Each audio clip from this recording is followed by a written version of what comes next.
Docteur Losakie, bonsoir. Bonsoir, M. Cheikh Fita. Le sommet de la francophonie de Dakar va s'ouvrir instamment. Vous êtes candidat, n'est-ce pas? Oui, je suis candidat, oui. Est-ce que vous pouvez dire quelle est la procédure que vous avez suivie pour déposer votre candidature?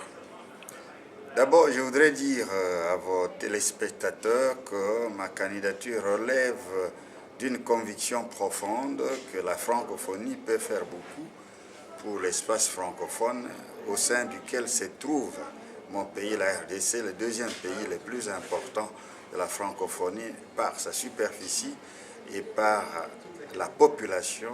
Nous sommes environ 70 millions d'habitants, donc c'est un deuxième pays très important de la francophonie. Ma conviction est que la francophonie, par le truchement de la langue française, véhicule des valeurs universelles qui sont des valeurs importantes pour nos pays, notamment les pays du Sud. Donc c'est par conviction et pour relever les défis liés à toutes ces valeurs que je me présente. Comme vous m'avez demandé, le dépôt de la candidature relève des performances au sein de l'OIF, parce qu'il faut déposer la candidature au sein des instances de la francophonie, mais aussi, ils ont ajouté une règle non écrite, il faut que votre pays d'origine vous appuie et endosse votre candidature. Ce qui n'est pas encore le cas pour moi, mais la candidature a été déposée au niveau des instances de la francophonie qui sont la présidence en exercice de la francophonie, le secrétariat général de l'OIF et le ministre sénégalais des Affaires étrangères qui est le président de la conférence ministérielle de la francophonie. Docteur, on va raisonner à contrario.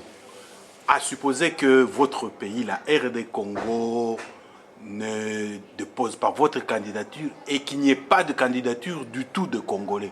Comment pourriez-vous interpréter cela? Jusque-là, il n'y a pas de déclaration officielle, encore moins écrite, pour dire que la RDC, la République démocratique du Congo, ne soutient pas ma candidature. Mais étant donné que nous sommes à quelques jours de l'ouverture du sommet de la francophonie, on peut aisément deviner que mon pays ne soutiendra pas ma candidature pour des raisons que je ne connais pas.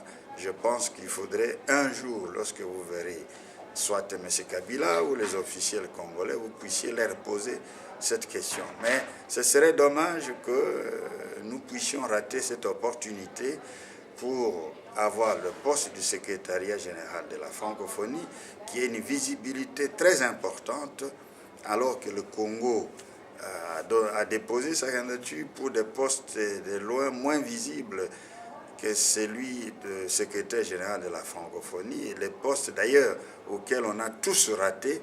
On a tous raté tous les postes où le Congo a postulé, et alors qu'à l'OIF, pour l'OIF, ils ont un candidat valable qui est apprécié, dont le profil est apprécié partout où je suis passé, et ce serait dommage. Mais voyons voir, le sommet ne pourra s'ouvrir que les 29 et les 30 novembre. À la suite, nous en parlerons. Et au moment où nous diffusons cette interview, le choix n'a pas encore été fait. Si vous aviez un message pour ceux qui doivent choisir, que leur diriez-vous? Il y a une série de choses que je peux dire à ce moment-ci.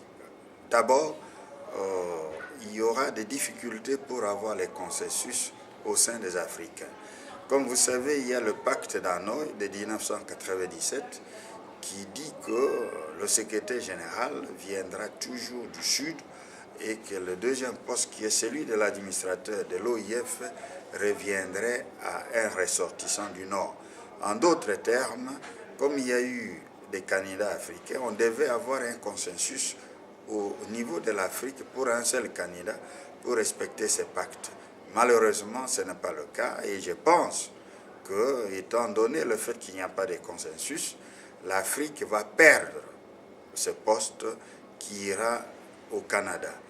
Et je ne suis pas contre le Canada. D'ailleurs, je m'en réjouis, puisque Mme Michaëlle Jean est une femme d'expérience, une femme très dynamique qui a le même programme pratiquement que le mien, puisqu'il s'inspire de la déclaration de Kinshasa qui prône la francophonie des développements.